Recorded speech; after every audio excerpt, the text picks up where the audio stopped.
Party की अध्यक्ष, एक सूबे की मुख्यमंत्री, और एक ऐसे समय में जब हमारा एक डेलीगेशन गया हुआ है विदेश में, जो एक यूनाइटेड फेस और टेररिज्म पे जो भारत झेल रहा है उसको एक वॉइस में उठाने की कोशिश कर रहा है, आप एक मुख्यमंत्री पे इस तरह के आरोप लगा रहे हो कि वहां आतंकी मारे जा रहे हैं तो ममता बनर्जी के पेट में दर्द हो रहा है, तो आप तो पॉलिटिसाइज कर रहे हो पूरे मसले को। हम पॉलिटिसाइज कर रहे हैं। पहला तो ये कि आपने जो बयान पढ़े, मैं बेशक पहुंच नहीं पाया, मैंने वो सुने। दूसरी बात, मैं ट्रिवलाइज बिल्कुल नहीं कर रहा हूं। आपने पूछा कोई एक बयान बताइए, मैंने आपको बता दिया, उनकी सरकार का ही बयान है।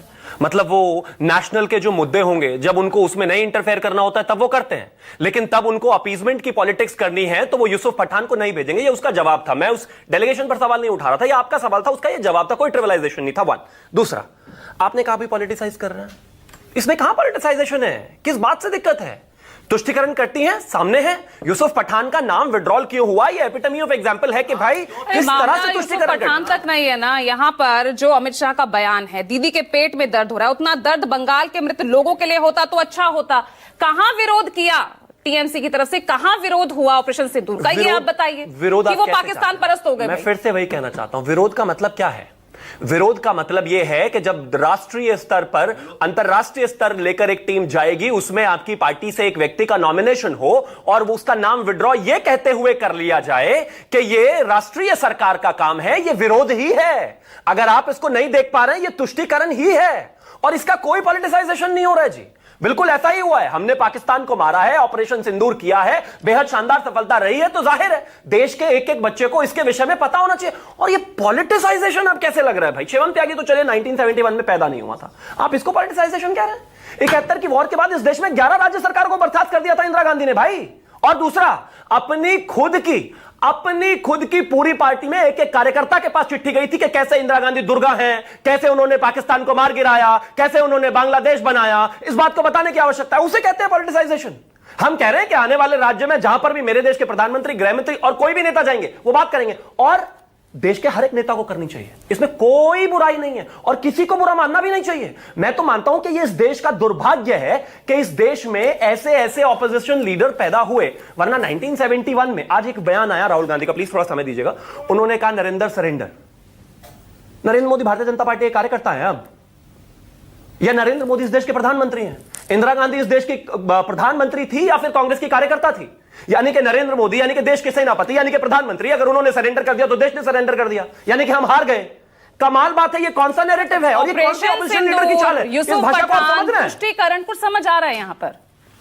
क्या समझ रहे हैं? कहां से कहां तक आप बात ले जा रहे हैं? ऑपरेशन सिंदूर, देश का ये मसला जिस पर सर्वदलीय तमाम जो राजनीतिक दल हैं वो एक मंच पर एकजुटता का संदेश दे रहे हैं, और यहां अपने प्रदेश की राजनीति पे आते आते उसे में आपको तुष्टीकरण दिखने लगता है।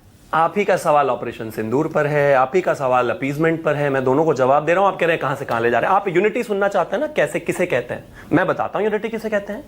इस दुनिया में 4 जुलाई 1976 को एयर फ्रांस फ्लाइट 139 जो कि से तेल अवीव से जो है जा रही थी, उसको अगवा कर लिया गया, युगांडा लेकर गया। उस फ्लाइट में 239 लोग थे। ऑपरेशन थंडरबोल्ट किया इजराइल ने। ऑपरेशन थंडरबोल्ट करने के बाद वो लोग अपने सारे लोगों को वापस लेकर आए। एक जवान उनका शहीद हुआ। उस समय के जो उनके राष्ट्रपति थे यिज़्हाक राबिन, और उनकी जो ऑपोजिशन लीडर थे वो थे मैनियक बेगिन और गोल्डा मायर।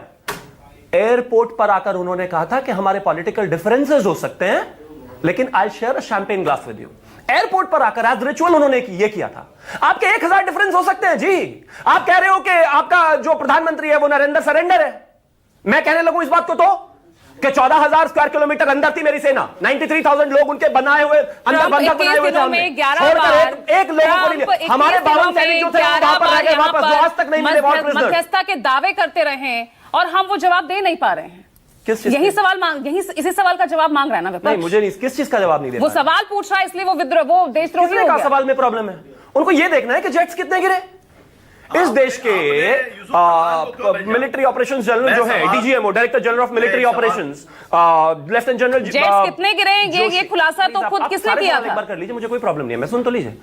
इस समय जो मिलिट्री ऑपरेशंस हैं, DGMO mister Joshi, lieutenant general Joshi, जब उनसे हिंदू के एक पत्रकार ने सवाल पूछा, उन्होंने बोला we are at a combat situation right now. अभी कोई भी ऐसे सवाल का जवाब जिससे अब तो सिचुएशन पाकिस्तान को शिवम फायदा त्यागी हो। बहुत आगे बढ़ गई है। सीडीएस का भी बयान आ गया है, सीडीएस ने क्या कहा? उन्होंने भी यही कहा कि भाई अगर मैं वॉर में हूं, मेरा क्या कोलेटरल डैमेज हुआ, मुझे लग रहा है वो घुमा नहीं। फिरा के हम वॉर में जीते हारे वो पर चले जा रहे हैं और बंगाल की तुष्टीकरण की राजनीति वो पीछे, अरे कमाल बात है। तुष्टीकरण का जवाब नहीं है आपके पास, तो वो पीछे जा रहा है आज तक मामला। उन्होंने पूछा, अच्छा मुझे एक चीज चलिए ठीक है, आपको ये पीछे लग रहा है, आज तक उन्होंने पूछा क्या कि चाइनीज पीएलए कितने मारे हमने गलवान में? एक सवाल बताइए, आज तक उन्होंने पूछा क्या सर्जिकल स्ट्राइक में, एयर स्ट्राइक में हमने कितने लोगों को मारा?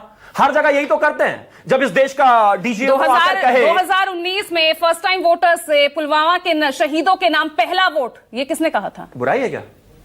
मैं तो मानता हूं कि सुनिए, इस देश में सरकारें गिराई गई हैं युद्ध लड़ने के बाद। 1971 के बाद 11 राज्यों की सरकार बर्खास्त कर दी थी इंदिरा गांधी ने कि जल्दी चुनाव कराइए, जीतेंगे हम कह रहे हैं कि अगर हमने अच्छा काम किया है, अगर मेरी सेना ने अच्छा काम किया है, मेरी पार्टी ने, सरकार ने डिसाइसिवनेस करी है, तो वोट दीजिए।